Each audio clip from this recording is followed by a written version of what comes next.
ಒಂದು ಅಭೂತಪೂರ್ವವಾದ ಅವರ ಒಂದು ಹೆಸರಿಗೆ ನಾನು ಏನು ಹೇಳಲಾಗ ಅಂತ ಒಂದು ಪವಿತ್ರವಾದ ಈ ರಕ್ತದಾನ ಶಿಬಿರದಲ್ಲಿ ನಾವು ನೀವೆಲ್ಲರೂ ರಕ್ತ ಕೊಡುವಕ್ಕಿಂತ ಮುಂಚೆ ಈ ಸಂದರ್ಭದಲ್ಲಿ ನಾವೇನು ಆಸೀನರಾಗಿದ್ದೀವಿ, ನಾವು ಪುಣ್ಯವಂತರು. ರಕ್ತ ಕೊಡುವುದು ಬೇರೆ, ಅವರ ಒಂದು ಕಾರ್ಯಕ್ರಮದಲ್ಲಿ ಭಾಗವಹಿಸುವುದು ಬೇರೆ. ಯಾಕಂತಂದ್ರೆ ಆ ಒಂದು ವಿಷಯದಲ್ಲಿ ನನ್ನ ಜೀವನವೇ ಮುಡುಪಾಗಿಟ್ಟರೂ ಸಾಲದು. ತಮಗೆ ತಿಳಿದುವಂತ ವಿಷಯ ಇದು.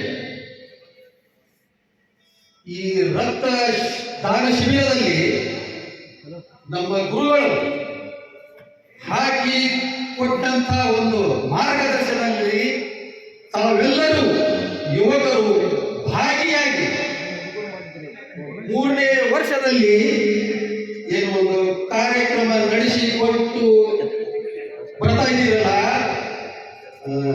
ನಿಮ್ಮ ಒಂದು ಪವಿತ್ರವಾದ ಜನ್ಮ ಇದು. ಯಾಕಂತಂದ್ರೆ ಇದರಲ್ಲಿ ಪಾಲ್ಗೊಳ್ಳುವುದು ಬೇರೆ, ರಕ್ತದಾನ ಕೊಡುವುದು ಬೇರೆ. ಅವರ ಒಂದು ದೃಷ್ಟಿ, ನೀವು ಎಲ್ಲಿ ಕುಂತರೂ ಅವರ ದೃಷ್ಟಿ ನಿಮ್ಮ ಮೇಲೆ ಇರುತ್ತೆ. ಅದು ನಾ ಸಾಕ್ಷಿ. ಯಾಕಂತಂದ್ರೆ ಹೋದ ಜೀವ ಒಂದಂಥದ್ದು. ಹಲವಾರು MD, MBBS, MS ಡಾಕ್ಟರ್ಸ್ ನನ್ನ ಲಿವರ್ ಫೇಲ್ ಆದಾಗ ಕೆಲವೇ ದಿನದಲ್ಲಿ ಸಾಯ್ತಾನೆ ಅಂತಿದ್ದು. ಬರೀ ಒಂದು ಬಾಟಲ್ ನೀರಿನಲ್ಲಿ ಮರಳಿ ನನ್ನ ಜೀವ ಕೊಟ್ಟಂತ ಗುರುಗಳು.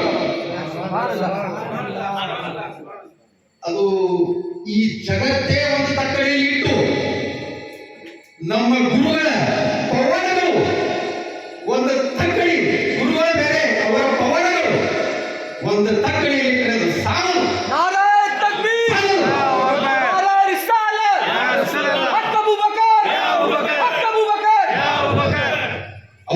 ಎಲ್ಲೇ ಹೋಗ್ಬೋದು, ಎಲ್ಲೇ ಮಾಡ್ಬೋದು, ಎಲ್ಲೇ ಕೂಡಬಹುದು, ಎಲ್ಲೇ ಕೆಲಸದಲ್ಲಿರ್ಬೋದು, ನಮ್ಮ ಪ್ರತಿ ಹೆಜ್ಜೆ ಕೂಡ ಅವರು ಕಾಣುವರು ಅಂತ ಶಕ್ತಿ ದೇವರವರಲ್ಲಿ ಕೊಟ್ಟಿದ್ದಾರೆ.